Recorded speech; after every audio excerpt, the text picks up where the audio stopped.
मिर्चियाँ तो उनको लगेंगी, क्योंकि उन्हें कांग्रेस हो, एनसी हो, पीडीपी हो, आम आदमी पार्टी हो, तमाम लीडर्स, तमाम उनके वोटर्स जाके आज़ाद साहब के साथ ज्वाइन कर रहे हैं। तमाम पार्टियों से रिज़ाइन हो गया है। और रही बात हमारे जितने भी पार्टीज़ की, तो वो पार्टीज़ को आज तो कुछ दिखता है कि जब हमारे आज़ाद साहब की हुकूमत यहाँ पे होगी तो इंशाल्लाह हम सब मिलजुल के इस मुद्दे को बहाल करवाने में कामयाब रहेंगे। थैंक्स करती हूँ। और जो आज़ाद साहब की ये स्टेटमेंट है वो तो मौजूदा हालात की वजह से उन्होंने बोला है, क्योंकि आप देखिए कि वो हमारी जो दफ़ा 370 की फ़ाइल है वो तो सुप्रीम कोर्ट में पड़ी हुई है, उसको अभी तक खोला भी नहीं है।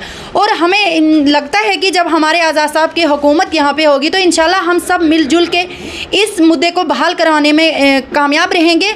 और रही बात हमारे जितने भी पार्टीज़ की, तो वो पार्टीज़ को आज तो कुछ दिखता ही नहीं है, क्योंकि तमाम पार्टियों से रिज़ाइन हो गया है। हम वो चाहे हमारी कांग्रेस हो, एनसी हो, पीडीपी हो, आम आदमी पार्टी हो, तमाम लीडर्स, तमाम उनके वोटर्स जाके आज़ाद साहब के साथ ज्वाइन कर रहे हैं। मिर्चियाँ तो उनको लगेंगी, क्योंकि उन्हें बर्दाश्त मत हो रहा है कि अब देखो आज़ाद साहब की किसी ने डेवलपमेंट की बात की, वो 80 साल की उम्र में जब उन्होंने कांग्रेस पार्टी अपना घर छोड़ा आवाम के लिए, तो लोगों ने कुछ नहीं बोला, शाबाश नहीं दी आज़ाद साहब को। लेकिन जब आज़ाद साहब के मुँह से ये निकला तो तब उन्होंने क्वेश्चन खड़े करने शुरू कर दिए। लेकिन मैं इस आपके माध्यम से उन तमाम पार्टियों को ये कहना चाहती हूँ कि इंशाल्लाह हमारे आज़ाद साहब जब चीफ मिनिस्टर होंगे तो दफ़ा 370 लाने में इंशाल्लाह कामयाब रहेंगे।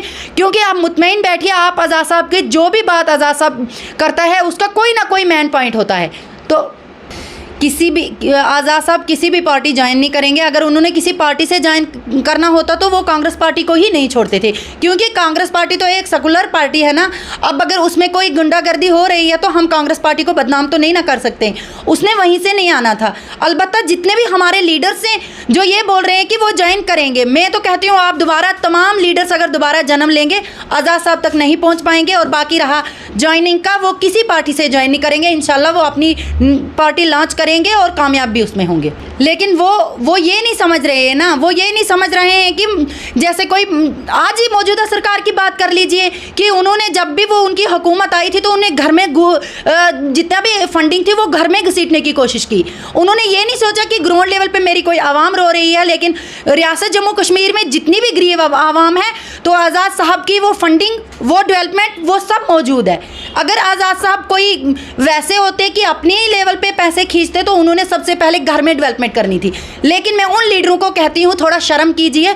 और आप ये भी सोचिए कि आप लोग तो जब कुछ बनते हैं बीडीसी, डीडीसी या फिर एमएलए, तो आप सबसे पहले घर को चारदीवारी करते हैं। लेकिन आज़ाद साहब ने ऐसा नहीं किया। आज भी जाके उनके घर पे देख लीजिए, आज़ाद साहब को पर्सनल गाड़ी भी नहीं है।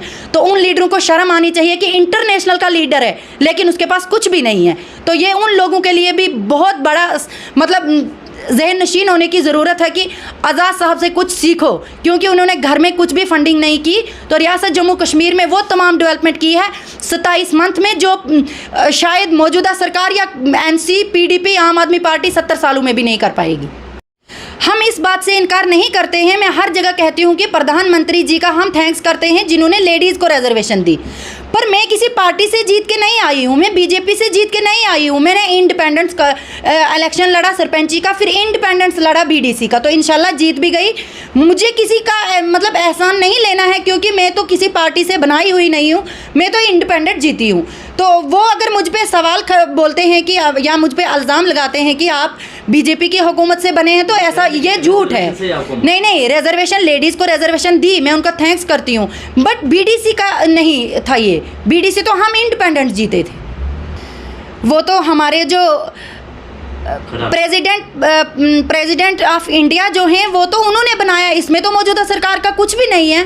लेडी है ना, वो भी गुज्जर लेडी है, वो तो प्रेसिडेंट ऑफ इंडिया ने बनवाया है। इसमें भी मुझे नहीं लगता है कि मौजूदा सरकार का कोई हाथ होगा।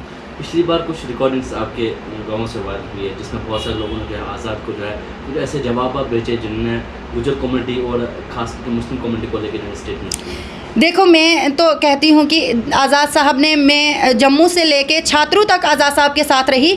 आज़ाद साहब ने अपनी स्टेटमेंट में नहीं बल्कि अपनी तकरीर में ये कहा है कि मेरे साथ तमाम हिंदू, मुस्लिम, सिख, ईसाई और गुज्जर्स भी तो होते हैं ना। आज़ाद साहब ने कहा गुज्जर्स, लेकिन समझने वाले को ये समझ नहीं आई कि उसने किन गुज्जरों के लिए बोला है। आउट ऑफ स्टेट आप देखिए कि गुज्जर कौन होते हैं, मतलब ये उनको समझ नहीं आई। उन्होंने सोचा शायद क्योंकि मैं भी तो गुज्जर हूँ, अगर मैं वहाँ पे बैठी होती तो मैं तो आज़ाद साहब को पूछ सकती थी ना, मैं फेस टू फेस बात भी कर सकती कि आज़ाद साहब आपने हमें अलग करके क्यों बताया, लेकिन ऐसा कुछ भी नहीं है। आज़ाद उन लोगों को समझ कम आई है, उन्होंने सोचा शायद ये गुज्जर कश्मीरी, गुज्जर भी मुसलमान है, कश्मीरी भी मुसलमान है, ऐसा कुछ भी नहीं है। मैं उन लोगों को भी कहती हूँ कि थोड़ा मतलब उनको तो जितनी भी पार्टियाँ हैं, एक तो उनको बहुत गहरी चोट लगी है आज़ाद साहब की वजह से। आज़ाद साहब, उनको पता है कि आज़ाद साहब इंशाल्लाह चीफ मिनिस्टर आने वाले होंगे तो तमाम पार्टियों को बड़ा झटका लगा है। आज़ाद साहब पे इल्ज़ाम है कि बीजेपी की बी टीम है, हकीकत ये कुछ भी नहीं है। इंशाल्लाह आज़ाद साहब नई पार्टी लॉन्च करेंगे और चीफ मिनिस्टर बनेंगे आज़ाद साहब।